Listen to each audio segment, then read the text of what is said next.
that I forgot all about this audiobook.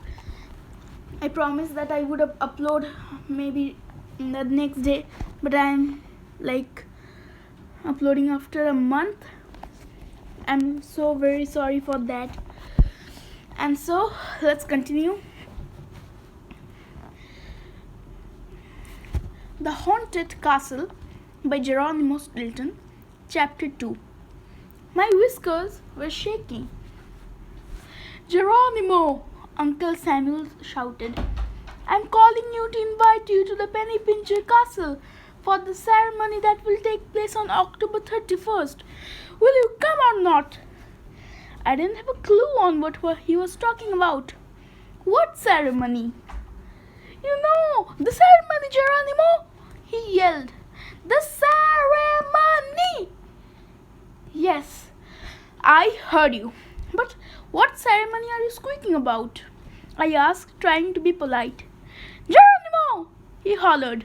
"All the relatives are coming. The only one who won't be there is you!"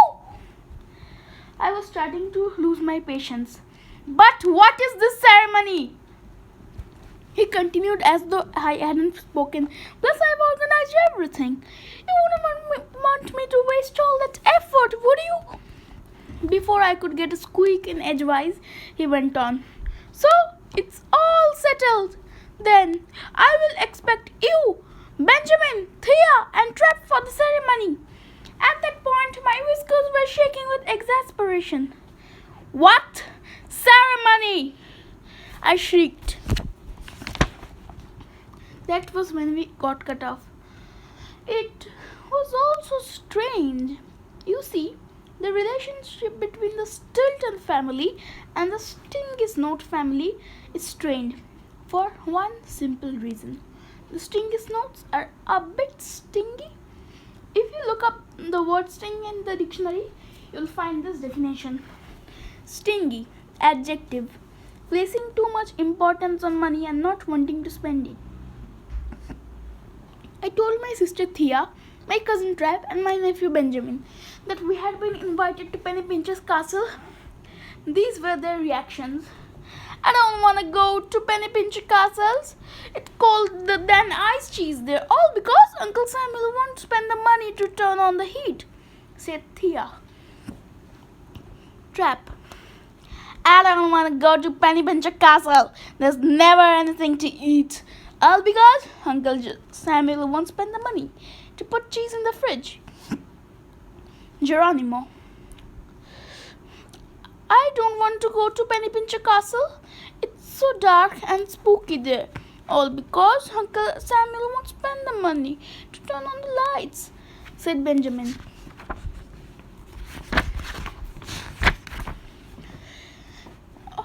Next chapter. All right, I'll go.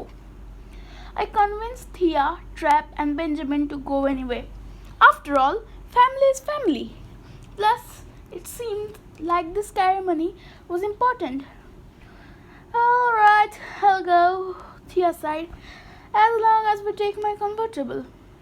"But Jerry Berry, what's the scoop on the ceremony?"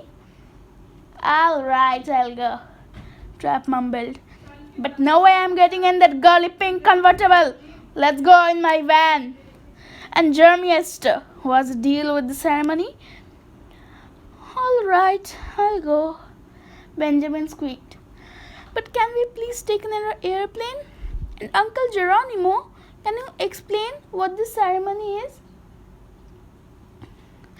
"All right, I'll go," I sighed, even though I don't have a clue what the ceremony is. "But only if you all quit arguing. You know I can't stand bickering." Thea took advantage of this confusion and jumped into her car. "You're right, Jerry. Let's stop this silly squabbling.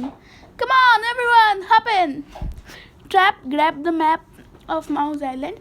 Once I managed to convince him he was holding it upside down, we figured the route we needed to take. Thea revved up the engine. I clutched my stomach nervously. I always get car sick when she drives, and we departed. By late evening, we arrived at the Valley of Lac. It's called the Valley of Lack because it's lacking in everything. There's a little water and very little light. So there are very few plants. There are even fewer animals, very few birds in the sky, very few fish in the rivers, very few squirrels in the forest. Even the inhabitants of the valley are scarce, and they squeak very little to save their breath. To enter the valley, you must cross a little known gorge called Loneliness Passage. Next, you must bump along a very infrequently used street. To save money, it never has been paved. At the end of the valley is the Reduction River, which merges with the river in New Mouse City. The river water is always low. At the end of the river is Little Lake, which holds just one drop of water, with very few fish, a few ducks, and few reeds.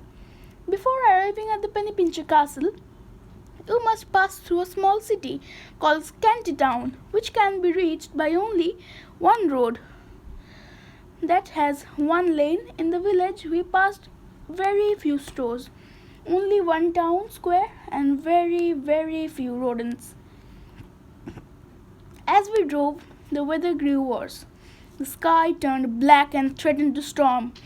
A freezing wind whipped up, then it began to pour. What thunder! But boom, boom, boom! What lightning! Even my sister, the speed rat, was forced to drive slowly and carefully. We continued to the highest peak of the mountain, where Penny Pincher Castle was located. As we drove, we saw a lightning bolt hit Uncle Samuel's castle. Eek! Geronimo leaped into my lap, and in terror, I leaped into traps. What a fright! Thank you for hearing our audiobook. Be sure to like, comment, share, and subscribe. We hope seeing you in the next video. Until then, thank you.